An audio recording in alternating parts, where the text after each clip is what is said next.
Hey, what's up guys? Today we're going to go into every detail of what happened in chapter 1122. Let's get into it. Chapter 1122, the time is at hand. This cover page is absolutely awesome. I love seeing Smoker back in the story, so I hope he shows up soon. So the first big thing that goes down this chapter is Kobe restating his dream and how he wants to oppose Luffy in Luffy's goal to get the One Piece. So it's interesting that even after hearing what Vegapunk had to say, Kobe is still against Luffy getting the One Piece. But honestly, I wouldn't mind seeing a fight between these two, and maybe that fight will actually help Kobe realize that Luffy is the only one that can save the world. It was also awesome to see how much aura Buggy has with his crew. It's just awesome to see, honestly. But of course we need our boy Crocodile to pop Buggy's bubble and bring him back down to earth. And one of the more key points of this chapter is Caribou talking to Blackbeard. I think here he's going to tell Blackbeard about how Pluton is actually at Wano. So I wonder if this means we're going to return to Wano actually pretty soon. And I feel like Blackbeard is definitely going to be able to steal Pluton from Wano. So I wonder if the Straw Hats are going to have to take it back from him, or is he just going to have it the rest of the story? Moving on, after Emmett gets wrecked by Workery, we end up seeing that the video transmission Denden Mushi is actually destroyed and Vegapunk's speech is officially over.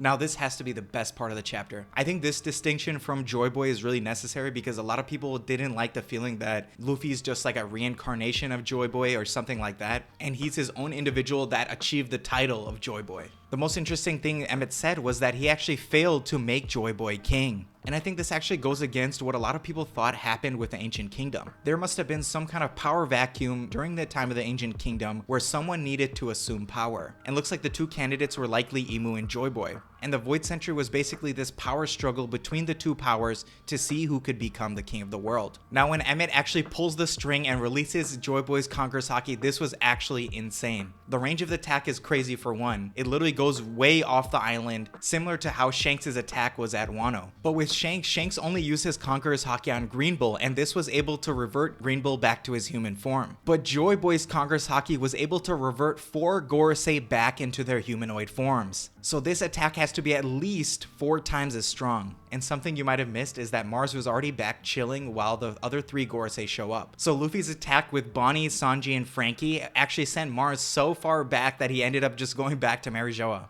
And the Gorosei weren't the only ones on their knees. Emu literally got dropped, trembling with fear of Joy Boy. Emu is dead scared, man. It was also interesting how Mars was the only Gorosei left at Egghead Island. I think this confirms something about the Gorosei's powers. Basically, if they actually come to a location, then they cannot be reverted back to a previous location. However, if they're summoned to a location, then they'll revert back to wherever they originally were. So it might be something where there has to be an anchor person to summon the Gorosei wherever they want to. So in this case, Saturn was that anchor, and then he was able to summon the other Gorosei with him. And this is basically my favorite part of the chapter, where Joy Boy is discussing how he sealed his Conqueror's Haki within Emmett. So I think this opens up a huge new can of worms, and it instantly reminded me of the dials from Skypiea. The dials, in the same way, basically they can take in any energy or matter, and they can output that same energy or matter at a later point. So like with Wiper's impact dial, he was able to basically store some impact within that dial and then later release it on NL.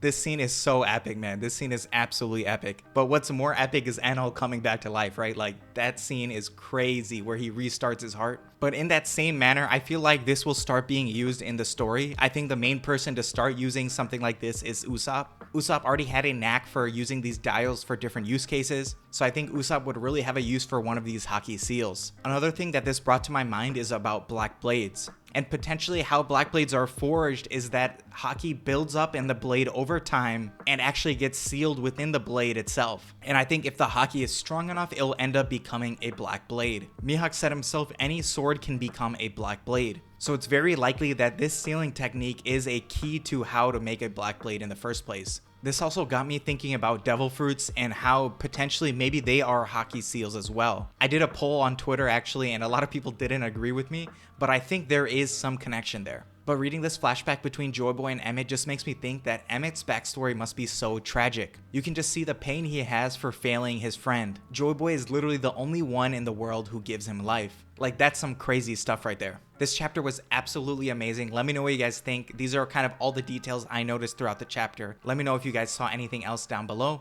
and I'll talk to you guys later. Deuces.